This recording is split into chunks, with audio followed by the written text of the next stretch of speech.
ver hoy el tema de presión intracraneal y nos vamos a basar en lo que serían los determinantes y cómo se produce su sistema de regulación.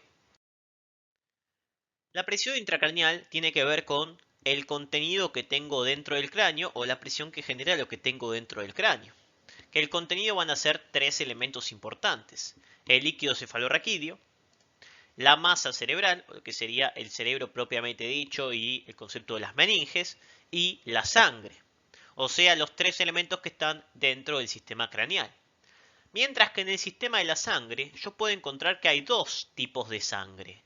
Lo que sería la sangre venosa, la sangre que está adentro del cerebro, y la sangre arterial, la sangre que ya está carbooxigenada, la venosa, y la sangre que es oxigenada, el cual es la que va a ingresar a nivel de mi cerebro. Por lo tanto, yo tengo que es la sangre venosa la que está dentro del cerebro, mientras que la sangre arterial es la que está entrando a mi cerebro, o lo que sería lo mismo, el flujo sanguíneo cerebral, porque es la sangre que me ingresa a mi cerebro y me oxigena esta funcionalidad. ¿Qué pasa? El cráneo es un componente rígido, por lo tanto estos tres elementos se van a encargar de generar esa presión que hay dentro del cráneo, que es fisiológica entre 5 y 10 milímetros de mercurio. Pero ¿qué pasaría si aumentaría alguno de los contenidos de estos componentes? Como es un componente rígido, no puedo aumentar uno y que la presión no aumente, sino que si aumento el líquido cefalorraquídeo, la masa o la sangre, me va a aumentar la presión intracraneal. Y yo no quiero que me aumente la presión intracraneal porque esto me podría generar un daño o una lesión, que podría ser un exceso o una cuestión muy patológica del exceso de la presión intracraneal, por ejemplo, una herniación. Por lo tanto, el objetivo de mi cuerpo es mantener la presión intracraneal constante para que mi cuerpo funcione fisiológicamente y mantenga una homeostasis. ¿Cómo hago para modificar los contenidos dentro del cráneo y que no aumente la presión intracraneal? Esto lo hago gracias a una ley que es la ley de Monro-Kelly. Monro-Kelly me dice que yo puedo aumentar el contenido de alguno de estos componentes si lo hago a expensas de alguno de los otros. ¿Qué quiere decir esto? Que yo puedo aumentar el líquido cefalorraquídeo y mantener la PIC constante si saco, por ejemplo, un poco de sangre. O sea que como el componente es rígido, puedo aumentar uno si saco algo del otro. Imagínense una cartuchera llena de lápices. Yo tengo una cartuchera que está explotada de lápices y quiero agregar un resaltador. ¿Cómo hago para meter ese resaltador y que no aumente la presión de la cartuchera? Y saco un lápiz, meto un resaltador. Modifico a expensa de otro elemento y eso hace que la PIC se mantenga constante. ¿Y por qué es importante esta característica? Porque si la PIC aumentara mucho, yo podría tener patológicamente una herniación. ¿Qué es una herniación? Es cuando el contenido de un compartimento se va por un lugar que no se tiene que ir. Por ejemplo, la hernia de disco, que el disco vertebral se va por el foramen vertebral. La hernia inguinal, que una parte o una asa intestinal se va por el foramen inguinal. O la hernia cerebral, en este caso, que el cerebro se va por el foramen magno. Si el cerebro se me va por el foramen magno, ¿qué hace? Trac, trac, me rompe tronco del encéfalo y bulbo. Quedo con asistencia respiratoria de por vida, por romper el centro respiratorio, y rompo el sistema ascendente reticular o lo que sería el sistema de la vigilia. Quedo como un vegetal de por vida. Por lo tanto, mi cuerpo no va a querer aumentar tanto la presión intracraneal porque eso me podría generar una cuestión puramente patológica y que yo pierda la vida o tenga una consecuencia muy grande. Por eso genera o quiere generar esa presión intracraneal constante gracias al sistema de Monro-Kelly. Me asegura que la PIC no aumente y yo no pueda tener daños por lo que sería la presión que me genere eso y la consecuencia de una herniación. ¿Y qué modificaciones puedo hacer para mantener la PIC constante? Bueno, hay una modificación que nunca voy a poder hacer con respecto al contenido del cráneo, que es la masa cerebral. Yo no puedo mover la masa del cerebro. Ese es el único componente de la PIC que no se puede modificar o que no puedo generarlo a expensas de modificaciones. Por lo tanto, si yo tengo un aumento de la presión intracraneal, ¿qué cosas puedo modificar para mantener la PIC constante gracias a la ley de Monro-Kelly? Bueno, voy a poder modificar el líquido cefalorraquídeo. El líquido cefalorraquídeo lo que hago es aumentar el drenaje de ese líquido cefalorraquídeo, principalmente la reabsorción, y mandarlo al espacio subaracnoideo o a la cola de caballo. De ahí o de esa manera saco el líquido cefalorraquídeo del sistema central y lo mando al sistema medular. Estoy bajando la cantidad de líquido cefalorraquídeo, estoy manteniendo la presión intracraneal constante ante el aumento de alguno de los componentes. Y lo otro que puedo bajar es la sangre venosa. Puedo vasodilatar el sistema venoso o puedo aumentar el retorno venoso y eso va a hacer que la sangre que ya utilicé a nivel de mi cerebro vuelva al sistema pulmonar para oxigenarse. Estoy sacando la sangre que ya tengo a nivel de mi cerebro por el aumento del sistema de retorno venoso. De esa manera también puedo mantener la PIC constante ante aumento de alguno de los contenidos. Y el último elemento que yo podría hacer es bajar el flujo sanguíneo cerebral. ¿Y por qué esta es la última opción? Es la última opción porque si yo empiezo a bajar el flujo sanguíneo cerebral, que obviamente me disminuiría la PIC o me mantendría la PIC si está aumentando alguno de los componentes, mi cuerpo estaría perdiendo oxigenación neuronal y estaría empezando a producir muerte neuronal. Por lo tanto, ¿cuándo voy a empezar a bajar el flujo sanguíneo cerebral?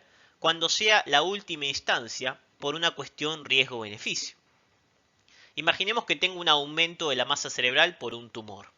¿Qué voy a hacer? Voy a bajar el líquido cefalorraquídeo y voy a bajar la sangre venosa.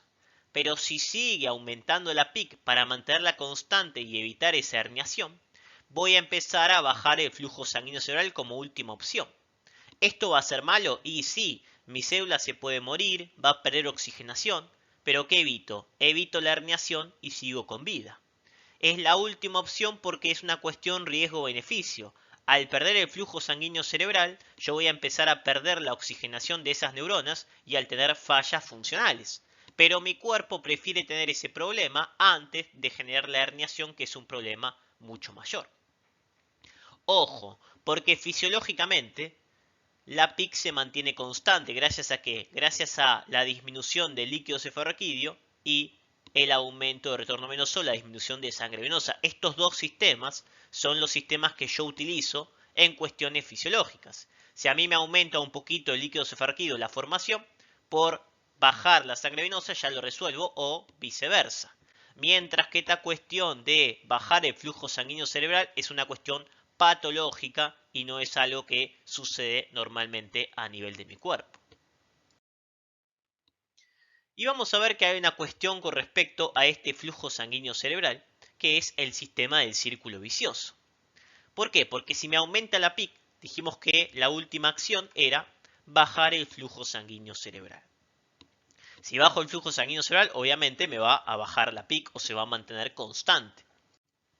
Pero mi cuerpo, al pensar que está llegando menos sangre a mi cerebro, va a activar el sistema de autorregulación.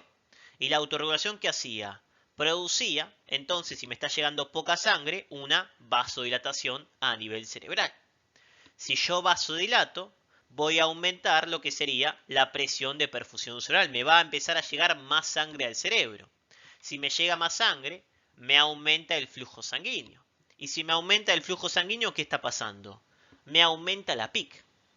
La baja del flujo sanguíneo cerebral, por el mecanismo de autorregulación que vimos anteriormente, genera un círculo vicioso. Me baja la PIC y luego, por esta autorregulación, me sube el flujo sanguíneo. Por lo tanto, me sube un poquito la PIC. Luego me vuelve a bajar el flujo, se me compensa la PIC, vuelve a subir el flujo sanguíneo, vuelve a aumentar la PIC. Esto va haciendo que la PIC lentamente vaya aumentando por este sistema o este círculo vicioso. Lo mantiene o lo contiene por un tiempo determinado porque mi cuerpo no puede estar sin flujo sanguíneo constante. Por eso es el último elemento o eslabón y obviamente tiene esta cuestión de círculo vicioso. Porque cada vez que yo saque el flujo, la PIC se va a mantener un tiempo y después va a volver a aumentar por esta retroalimentación o esta autorregulación producida a nivel del aumento del flujo sanguíneo. Y por último vamos a ver en este gráfico cómo hace mi cuerpo para adaptarse a nivel de las modificaciones de la presión intracraneal, o sea, la adaptación de la presión intracraneal a nivel de mi cuerpo. Lo que se llama el compliance. Compliance es la capacidad de adaptarse a ese nuevo volumen sin aumentar la presión. Y fíjense que yo tengo 3 estadios determinados, donde este gráfico me marca aumento de volumen intracraneal, o sea que está aumentando el contenido que tengo dentro del cráneo, el volumen, y presión intracraneal. ¿En cuál de estos estadios estoy adaptándome mejor al aumento del volumen intracraneal o tengo mejor compliance? ¿En cuál me estoy adaptando mejor? Y en el estadio 1. ¿Por qué? Porque está aumentando el volumen del cráneo, pero aunque me aumente el volumen del cráneo, ¿cómo se mantiene la PIC? La PIC se mantiene constante. Me aumenta el volumen del cráneo, pero la PIC se mantiene constante a expensas ¿de qué? A expensas de la baja del líquido cefalorraquídeo y de la baja de la sangre venosa. Por lo tanto, el estadio de mayor adaptación al aumento del volumen intracraneal es el estadio 1, donde a expensas de ese aumento yo bajo el líquido cefalorraquídeo y disminuyo la sangre venosa. Lo que dijimos el estadio fisiológico que hace que no se modifique esta presión intracraneal. Pero ¿qué pasa si sigue aumentando el volumen intracraneal porque tengo un tumor o una masa cerebral que se va agrandando? Y entro en el estadio 2. Cuando ya se me acaba el sacar el líquido cefalorraquídeo y la sangre venosa, hacía el último estadio antes de la herniación. ¿Qué era? La autorregulación. Voy a empezar a bajar el flujo sanguíneo cerebral. Al empezar a bajar el flujo sanguíneo cerebral generaba este círculo vicioso, en el cual ¿qué pasa? Saco el flujo sanguíneo cerebral, baja un poquito la PIC, vuelve a aumentar el flujo sanguíneo, aumenta un poquito la PIC. Estoy de a poquito yendo o aumentando este volumen, pero compensando un poco por la baja de este flujo sanguíneo cerebral.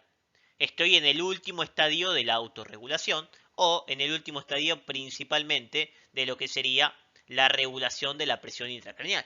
Ya no voy a poder hacer más el sistema o el concepto de Monro-Kelly, porque no tengo nada más para sacar o para regular. Y si sigue aumentando el volumen del cráneo, ya no estoy casi adaptado, ¿qué pasa? ¡Pum!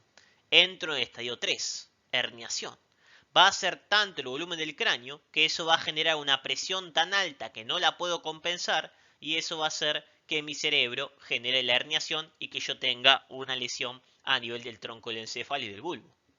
Cuando mi cuerpo ya no puede resolver esta situación y sigue aumentando el volumen del cráneo, lo que voy a hacer en este caso, antes de llegar a la herniación, va a ser una craniostomía. Cric, cric, cric, cric, se abre una tapa del cráneo y ¡pac! El cerebro, en vez de irse para abajo, se va para arriba. ¿Y por qué esta función o por qué hago esto? Bueno, obviamente que si el cerebro sale para afuera, me va a hacer un daño, puedo perder masa cerebral, puedo hacer que se mueran neuronas o alguna infección, pero la persona sobrevive. ¿Por qué? Porque si se fuera para abajo el cerebro, me rompería el tronco del encéfalo y bulbo y quedaría como una situación vegetal y la muerte de esa persona a nivel cerebral. Por lo tanto, fíjense, obviamente este estadio 3 es totalmente patológico. Lo que quiero que se queden de este gráfico es que yo tengo diferentes estadios de adaptación del aumento de volumen intracraneal, donde el estadio 1 es el estadio fisiológico, que yo mantengo la PIC constante a expensas de bajar el líquido cefalorraquídeo y la sangre venosa. El estadio 2 es el estadio de última instancia de regulación, donde bajo el flujo sanguíneo cerebral y si ya no puedo más, entro en la parte patológica de lo que sería el estadio 3. Con eso cerramos la importancia de lo que sería la presión intracraneal, la funcionalidad de la ley de Monro-Kelly y la importancia a nivel de cómo se adapta esto en lo que sería mi sistema. Muchas gracias.